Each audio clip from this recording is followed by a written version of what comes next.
अस्सलामुअलैकुम वरहमतुल्लाहि वबरकातुहू। क्या हाल चाल है? ठीक है जी, सब खैरियत से हैं।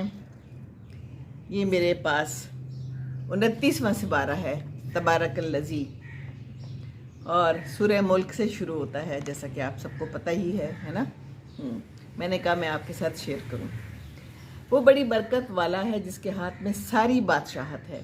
वही हर चीज़ पर कुदरत रखता है, जिसने मौत और ज़िंदगी पैदा की ताकि तुम्हारा इम्तिहान लेकर तुम में से कौन अच्छे काम करता है, और वही बड़ा ज़बरदस्त बख्शने वाला है।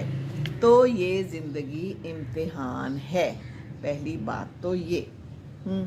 दूसरी बात ये कि आपको मैंने बताना है कि आज मैंने सुबह क्या किया, क्योंकि मैं तो हर चीज़ शेयर करती हूँ। शेयरिंग